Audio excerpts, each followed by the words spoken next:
Ni vipi, mambo ni aje bwana Hot Data 24 na New Trending. Kitu nachokusogezea kimekuwa ni tatizo kubwa sana na janga kubwa ambalo linazidi kutokea haswa kwa masuperstar hawa wawili, nikimzungumzia Diamond Platnumz na Zuchu. Na hii ni baada tu ya ndoa yao kuweza kufungwa na kuweza kuonekana ilikuwa ni ndoa fulani hivi ya kisiri siri sana, na ikawa ina mambo mengi sana ambayo yameweza kutokea kwa sababu ni ya ghafla kwa kiasi kikubwa sana. So Zuchu amekuwa ni mtu ambaye ana furaha sana kwa sababu hiyo ilikuwa ni ndoto yake ya muda mrefu sana kuweza kuolewa na Diamond Platnumz, na ameweza kuipigania kwa hali na mali.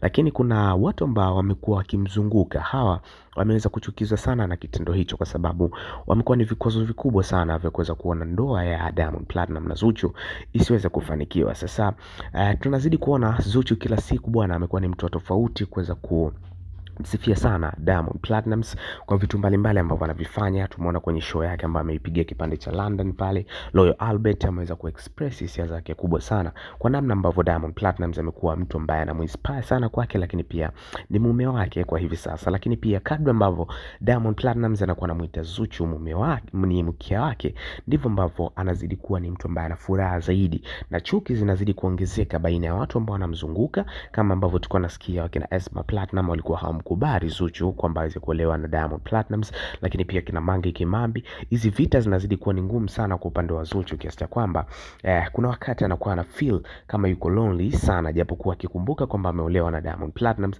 ni kitu ambacho kinazidi kumpa nguvu kubwa sana. So kwa mashabiki wa Zuchu inahitajika kuendelea kumuombea kwa namna moja au nyingine, kuendelea kuhakikisha mnampa support kubwa sana ili azidi kupunguza zile stress ambazo anakuwa anakumbana nazo.